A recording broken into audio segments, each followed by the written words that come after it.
They never gave it a true name. Not because they lacked language, but because every word they tried to assign it eventually became associated with extinction. Entire lexicons died alongside the worlds that spoke them. In the end, only fragments remained, scattered across terrified civilizations. The Devourer, the Watcher, the Horror Beast. None of them were accurate. All of them were warnings. The first confirmed record came from the world of Vera, a civilization so advanced they had learned to bend gravity into art. Their cities floated above oceans like constellations, and their scientists could listen to the echoes of dying stars across entire galaxies. They were not a fragile species. They were not easy prey, which is why their extinction terrified everyone. It began with a discovery that made no sense. Their outermost sensors detected a region of space where light did not behave correctly. Stars near that region appeared to distort, not dim, not flicker, but bend inward, as though something behind reality itself was pulling them apart. At first, they thought it was a natural anomaly. Then the readings changed. Mass readings turned negative. Radiation signatures inverted. Signals sent into that region didn't bounce back. They simply ceased to exist, as if the concept of returning had been erased. The Varans sent probes. They vanished. They sent ships. The ships didn't explode. They didn't go silent. They just stopped being. Then the whispers began. Every sentient being on Vera felt it at the same time. No translation software could interpret it, because it wasn't sound, or language, or even thought. It was pressure. A presence pushing against the mind. Not speaking, but knowing. You were seen. Panic spread instantly. Defense systems activated. Fleets launched. Planetary shields rose, glowing like a second sun around Vera. For a moment, it looked like they might survive. Then it arrived. There was no explosion. No tearing of space. No grand entrance. One moment, the sky was filled with stars. Then something was missing. Not a shape. Not a shadow. But an absence so vast it bent everything around it. Light curved unnaturally, as if trying to escape something that had no edges. Sound died before it could travel. Even time itself seemed to hesitate. The Horror Beast had come. The Varans opened fire. Weapons capable of fracturing moons, beams of condensed gravity, missiles that rewrote atomic bonds, all of it surged toward the anomaly. None of it reached. Every shot, every beam, every projectile, vanished. Not destroyed. Not deflected. Just erased from existence mid-motion, as if the universe itself refused to acknowledge they had ever been fired. Then the cities began to disappear. Entire floating continents blinked out in silence. One moment they were there, full of life, movement, sound. Then nothing. No debris. No wreckage. No energy release. Just empty space. People ran. Not because they understood what was happening, but because instinct screamed at them to flee. But there was nowhere to go. Because wherever they went, it was already watching. The whispers grew stronger. Not louder. Closer. You were seen. Oceans began to drain. Not into space, not into the ground, but into nothing. Water folded inward like a collapsing mirror, vanishing into invisible fractures that shouldn't have existed. Forests followed. Mountains. Atmosphere. Reality itself was being peeled away. And then, something changed. For a brief moment, just a flicker, the Varan High Council managed to transmit a message beyond their dying system. It was broken. Fragmented. Half of it lost to static that shouldn't have been there. But the final line survived. Do not let it see you. Then Vera was gone. Not destroyed. Not reduced to ash. Gone. Where it once orbited, there was only empty space. Perfectly still, perfectly silent, as if the planet had never existed at all. The galaxy learned quickly. Civilizations dimmed their lights. Signals were shut down. Entire species abandoned expansion, retreating into isolation and darkness. Because they understood one thing. It did not hunt. It did not search. It did not chase. It only noticed. And once it noticed, there was no escape. For centuries, this fragile strategy worked. The galaxy became quiet. Still, afraid. Worlds survived not by strength, but by invisibility. Until humanity arrived. They didn't know. They hadn't seen the ruins. Hadn't heard the broken warnings buried in ancient transmissions. Hadn't learned the one rule that kept everything else alive. Humans did not hide. They expanded. Their ships burned across the void like flares. Their signals echoed through space, bold and constant. Their colonies grew rapidly, each one announcing its presence without fear. To the older species, it was horrifying. They're going to attract it, one ancient observer whispered. They already have, another replied. The first human colony to go silent was Aerith 9. Unlike the others, its final transmission wasn't filled with panic or terror. It was confusion. Something's here. Our instruments aren't working right. It's not attacking. Why isn't it attacking?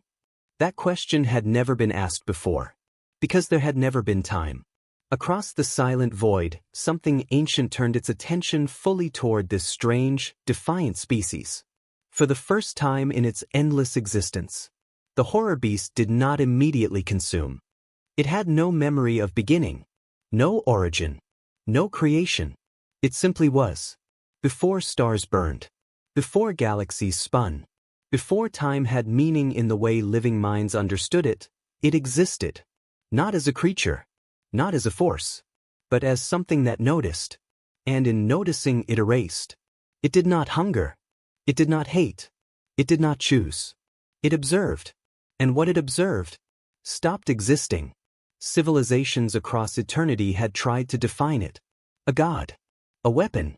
A curse. All were wrong. Because all of those things implied intent. And the horror beast had none. Until now. Aerith 9 should have been gone. By every known pattern, every recorded encounter, every desperate warning carved into the history of dead species.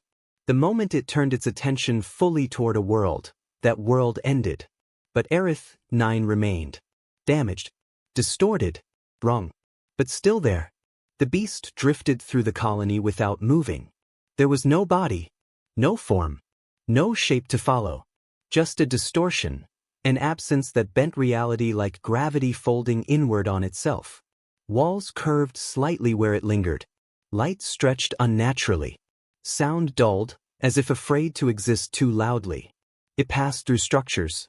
Through streets. Through people. And for the first time, they did not all break. Some did. Some collapsed instantly, their minds unable to process the presence brushing against them. Their thoughts unraveled into static. Their bodies followed soon after. But others, they felt it. Every human on Aerith 9 felt it. That pressure. That impossible awareness pressing against their consciousness like something vast leaning too close. And yet, they endured. Panic, yes. But not total collapse. The beast lingered longer. It had never needed to linger before. On every other world, the process was immediate. Notice. Erase. Move on. But here, something interrupted the sequence. It could not define what. It had never needed to define anything. For now, it paused. Inside a habitation unit on the edge of the colony, a small human sat cross-legged on the floor. A child. Their device flickered with soft light. A simple toy projecting shifting shapes into the air. The room around them was already wrong. Shadows bent where they shouldn't. The corners of the walls curved inward slightly, like reality itself was folding under invisible pressure. The beast was there. Closer than it had ever been to anything that still lived. The child stopped playing. The light faded. Silence settled. And slowly, the child looked up. Not past it. Not through it. At it. That had never happened before. Nothing perceived it directly. Nothing survived long enough to even attempt it. But this small, fragile organism met its presence. The beast reached inward. Not physically. Not spatially. It touched the child's mind. That was how it erased. Not with force. But by unmaking the structure of thought itself, collapsing identity, memory, existence into nothing. The process began. And stopped. Because something resisted. Not with strength. Not with power. With something else. The child's thoughts surged, not as organized logic, but as a storm of sensation and meaning. Images, feelings, fragments of memory, warm hands, laughter, a voice telling a story, fear of the dark, comfort in light. Plus. The beast recoiled. It had never encountered anything like this. Other minds had been simple, structured, predictable, easy to collapse. But this was chaos. Not random, but layered, contradictory. The child was afraid. It recognized that. Fear was familiar. But the fear did not consume them. It existed alongside something else. Curiosity. The child tilted their head slightly, eyes focused on the space where nothing should be. "Hello," they whispered. The word meant nothing to the beast. But the it reached it. It did not respond. It could not respond. It had no mechanism for response. And yet, it did not erase. The process that had ended countless civilizations halted entirely. For the first time, the sequence broke. Outside, the colony struggled. Systems failed. Instruments gave impossible readings. Sections of the settlement warped and flickered at the edges of existence. Some humans fled. Some hid. Some tried to fight, though there was nothing to aim at, nothing to target. Still, the beast remained focused on the child. It pressed inward again. More carefully this time. Not to destroy, but to understand. The child's mind opened like a storm. More images. More contradictions. Pain remembered. Pain endured. Pain survived. And the refusal to stop caring despite it. The beast had never encountered persistence before. Everything else simply ended. But humans continued. Even when they broke. Even when they suffered. Even when they were afraid. They did not stop. The beast withdrew slightly. Not retreating, but reconsidering. That concept did not exist for it. For now, it did. The child smiled. A small, uncertain expression. Not free of fear, but not consumed by it either. "You're weird," they said softly. The words didn't matter, but the tone did. There was no hatred, no rejection, only acknowledgement. The beast had been seen, not as something to fear, not as something to fight, but as something present. And in that moment, something ancient and unknowable shifted. Not a transformation. Not yet. But a fracture. A deviation from the pattern that had defined it since before time. For the first time in its existence, the horror beast chose not to erase. The galaxy noticed. It always noticed when something disappeared. That was how survival worked now, counting absences, measuring silence, mapping the slow erosion of existence left in the horror beast's wake. But this time, something didn't vanish. Earth 9 was still there. At first, they thought it was an error. Sensors recalibrated. Probes were launched from distant systems. Ancient observatories, some older than humanity itself, turned their hidden eyes toward the colony. Every reading returned the same impossible result. The system remained intact. Not untouched. Not normal. But present. Gravitational distortions rippled through the star system like aftershocks of a reality that had almost broken. Light bent in subtle, unnatural curves. Time measurements fluctuated by fractions of a second. But the planet still existed. Panic followed. Emergency councils convened across hidden civilizations. Species that had not spoken to each other in millennia broke their silence. Because this had never happened before. "It is still there," one ancient delegate said, their voice trembling through layers of translation. "That is not survival," another replied. "That is delay." They searched for answers in the only place left to look. Human transmissions. The signals were chaotic, unrefined, raw in a way older species had long abandoned. But they carried something else. Clarity. "We've got visual distortions across Sector 3. No confirmed hostile entity. It's just there. Feels like something's watching us. Why isn't it doing anything?" That question spread faster than any signal. Why isn't it attacking? No species had ever asked that, because there had never been time to wonder. Now there was. On Aerith 9, the humans adapted. They didn't understand what they were facing. They couldn't. But they did what they always did. They observed. Scientists flooded the affected zones with sensors, even as those sensors failed in increasingly strange ways. Data came back corrupted, inverted, or incomplete, but it was still data. Patterns began to emerge. The distortions were not random. They were localized. Wherever the presence lingered, reality bent more intensely. Where it moved away, things stabilized. It's not everywhere at once, one researcher said, staring at flickering projections. That means it has focus. That word echoed through the command centers. Focus. If it had focus, then it had limits. And if it had limits, then it could be studied. That was the moment everything changed. Because the rest of the galaxy had learned to survive by not being seen. Humans decided to look back. The first direct experiment was simple. Dangerously simple. A team of volunteers entered one of the most heavily distorted zones. No weapons. No shielding. Just recording equipment and themselves. Keep comms open, the lead scientist said, her voice steady despite the tremor in her hands. If anything changes, anything at all, we log it. They stepped forward. The world bent around them. Light stretched unnaturally, turning straight lines into curves. Sound dulled, as if the air itself resisted carrying it. Their instruments flickered wildly, spitting out readings that contradicted each other with every passing second. And then, they felt it. Every member of the team froze. Not because something touched them, but because something noticed them. The pressure came instantly. Invisible. Immense. Like standing beneath an ocean of thought pressing down on their minds. One of them gasped. I can feel it, he whispered. It's... He didn't finish. His body simply stopped. Not collapsed. Not fell. Stopped. For a fraction of a second, he remained perfectly still, like a paused image. Then he was gone. No sound. No trace. No indication he had ever been there. The others staggered back, panic surging. Fall back. Fall back. But the lead scientist didn't move. Her breathing was sharp, controlled. Her eyes fixed on the distortion ahead. It's reacting, she said. Another team member grabbed her arm. It just erased him. Yes, she replied.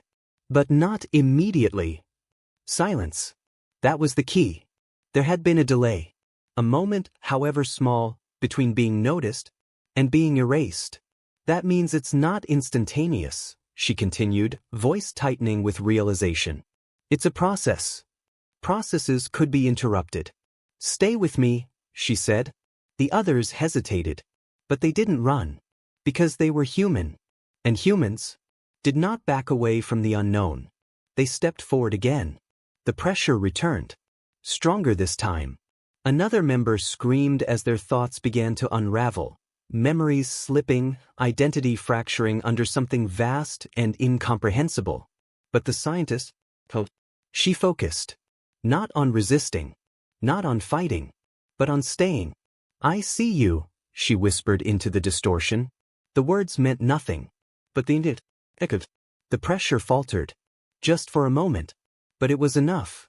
Back in orbit, observers watched the data spike violently. Something's changing, one analyst said. The distortion patterns, they're fluctuating. On the surface, the scientist took another step forward. I see you, she said again, louder now. The presence shifted. Not retreating. Not attacking. Reacting. The pattern broke further. For the first time since it had entered the system, the horror beast did not behave as expected. It hesitated. Across the galaxy, the ancient coalition reached a conclusion. This is not adaptation, one leader said coldly. This is escalation. If the beast is changing, another added, it is because of them. Humans. They are interfering with a force beyond comprehension. They are provoking it. They are teaching it. Silence fell over the council. Because they all understood what that meant. If the horror beast could learn, then it could become something worse. A decision was made. Not out of malice. Not out of hatred. But out of fear. Earth 9 must be destroyed. And humanity with it. Because if the thing that devoured worlds, was beginning to hesitate, then something far more dangerous was beginning to awaken. The attack came without warning. No declaration, no signal, no hesitation. From the edge of Aerith 9's system, space split open in perfect formation, dozens of ancient fleets emerging from hidden jump corridors that had not been used in centuries. Ships unlike anything humanity had ever seen. Silent. Built not for war alone, but for extinction. They did not broadcast. They did not negotiate. They fired. The first strike shattered the outer defense grid in seconds. Human satellites blinked out of existence, one after another, their signals cut mid-transmission. On the surface, alarms screamed. Unknown hostiles entering atmosphere. Orbital platforms down. Multiple impact trajectories. The sky burned. Lances of energy tore through the upper atmosphere, carving streaks of white fire across the horizon. Entire sections of the colony erupted as the bombardment began, precise, calculated, merciless. "They're targeting infrastructure," someone shouted in command. "No," another voice replied, colder. "They're targeting everything." There was no demand, no surrender offered. This wasn't war. This was eradication. And something noticed. Far above the planet, beyond sensors, beyond detection, the horror beast turned. Not because it was summoned, not because it was threatened, but because something within its growing awareness shifted. The pattern was wrong. Earth 9 had not been erased. It had not been consumed. It was ongoing. And now, it was being interrupted. That interruption drew its attention. On the surface, chaos reigned. Human defenses fired back, railguns, atmospheric interceptors, emergency countermeasures, but they were outmatched. The coalition fleets were ancient, experienced, terrifyingly efficient. They had survived the beast by learning one rule: destroy what might attract it. And humanity was now the brightest signal in the void. Evacuation routes collapsing. We can't hold orbit. There are too many. A blast tore through a residential sector. The same sector where the child stood. The ground shook violently. Structures collapsed. Fires spread in jagged lines as power systems failed. The child fell, hands scraping against the broken ground. Smoke filled the air. The sky twisted. Not from the attack. From something else. The horror beast descended. Not as a form. Not as a shape. But as a distortion so vast it bent the heavens. Light curved inward. Sound vanished. Even the bombardment, mid-strike, began to falter. In orbit, coalition commanders froze as their instruments screamed. What is that? It's here. No, this isn't how it. Their sensors failed. Not destroyed. Amate. Entire sections of their fleet flickered. Then vanished. Ships disappeared mid-maneuver. Weapons dissolved before impact.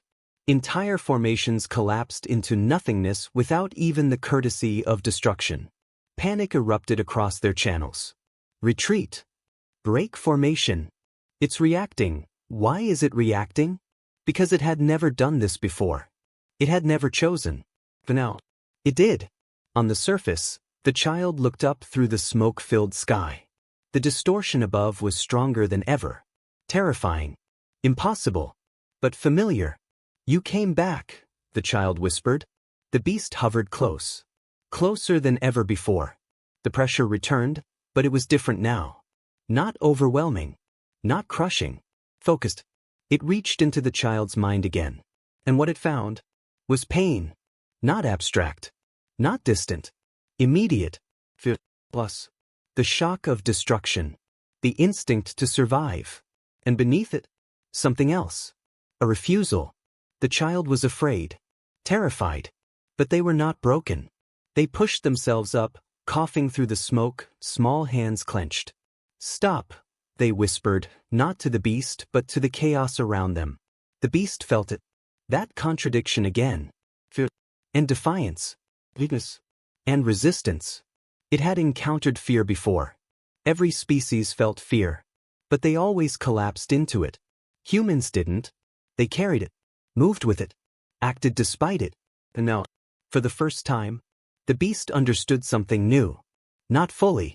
Not completely. But enough. In orbit, the last of the coalition fleets attempted to escape. Jump coordinates locked. Get us out of... The space around them twisted. Not violently. Not chaotically. Precisely. Their escape routes collapsed before they could activate. Distances stretched infinitely. Trajectories looped back on themselves. They were trapped. Not by force, but by something that had learned control. Because the horror beast was no longer reacting blindly. It was choosing. On the surface, the fires began to die. Not extinguished. Diminished. The bombardment stopped entirely. Not because the enemy had ceased, but because their weapons no longer existed. The child stood in the silence that followed. The distortion lingered above. Still vast. Still unknowable. But no longer distant. "You're not hurting us," the child said softly. The beast did not respond. It could not. But something within its presence shifted. Because for the first time in its endless existence, it had interrupted its own nature. Not to erase. Not to consume. But to protect. And far beyond Aerith 9, across the terrified, watching galaxy, a realization spread like a shockwave through every hidden world. The horror beast had not changed. It had evolved. And whatever it was becoming was far more dangerous than what it had been before. The galaxy did not sleep. It had not slept for a very long time. Not since the first worlds vanished without a trace. Not since the warnings carved into dying transmissions became the only law that mattered. Do not be seen. No. That law was broken. Every hidden civilization, every silent empire, every species that had survived by fading into darkness. Because the impossible had happened. The horror beast had intervened. Not to erase, but to defend. The remnants of the coalition fleet drifted in broken formations at the edge of Aerith 9's system. What had once been a force capable of annihilating entire civilizations was now reduced to scattered survivors, their ships trembling on the edge of existence itself. "Status report," one commander whispered, their voice barely holding together. "Multiple vessels lost. Navigation systems unstable. Reality distortion levels rising again." The pause. Then the question none of them wanted to ask. "Is it still here?" No one answered. Because they all felt it. That pressure. That awareness. Watching. At the center of the system, above the wounded colony world, space itself curved inward like something vast was leaning closer. The horror beast had not left. It remained. Not drifting. Not wandering. Waiting. In Aerith 9, the fires had burned down to ash. Emergency crews moved through the wreckage. Survivors called out to one another. Systems flickered back to life in broken, uneven rhythms. Humanity endured. They always did. In the middle of the ruined sector, the child stood quietly, staring up at the distorted sky. "You stayed," they said softly. The words vanished into the air. But the meaning reached something that had never needed meaning before. The beast did not understand speech. It did not understand language. But it understood pattern. And humanity had become a pattern it could not ignore. They broke, but continued. They feared, but acted. They suffered, but chose to care anyway. That last part was the most incomprehensible of all. Because the beast had begun to change. Not completely, not safely, but undeniably. Far beyond the planet, the coalition made one final attempt. "We must withdraw," one leader insisted.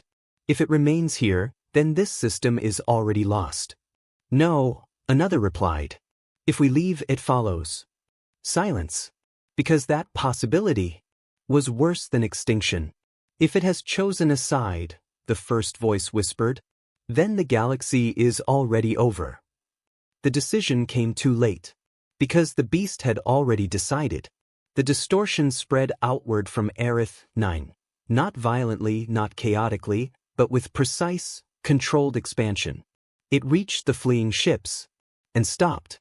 For a single, impossible moment. Nothing happened. The commanders held their breath. Their systems flickered. their minds strained under the pressure of something vast and unknowable focusing entirely on them. This was it. The end. And then, half their fleet vanished. Not randomly. Not indiscriminately. Chosen. Ships that had fired. Ships that had led the attack. Ships that had come to erase. Gone. The remaining vessels drifted, untouched. Alive. Confusion rippled through the survivors. Why are we still here? Someone whispered. No answer came. Because the answer was something the galaxy had never encountered before. Judgment. The horror beast had always erased everything it noticed. But now, it did something else. It distinguished. It chose. On Aerith 9, the child felt the shift. Not as a thought. Not as a message. But as a quiet change in the air. Like a storm that had decided not to break. It's over, the child said. Behind them, survivors gathered slowly, looking up at the sky that no longer burned. The distortion was still there. Always there. But it had softened. Not weakened. Across the galaxy, panic gave way to something worse. Understanding. Because the rule had changed. It was no longer, do not let it see you. It was something far more dangerous. Do not make it choose. The coalition retreated. What remained of it? They carried with them a truth no species had ever survived long enough to learn. The horror beast was no longer an unknowable force. It was becoming something else. Something that could learn. Something that could decide. Something that could protect. And at the center of it all, humanity stood. Not as the strongest. Not as the most advanced. But as the one thing in existence that had done the impossible. They had been seen, and had not been erased. Above Aerith 9, the beast lingered. Not moving. Not leaving. Watching. Not as a predator. But as something that had, for the first time in eternity, found a reason to stay. And in the quiet that followed, a final, unspoken truth settled across the stars. The thing that devoured worlds had not been defeated. It had not been destroyed. It had not been tamed. It had changed its mind.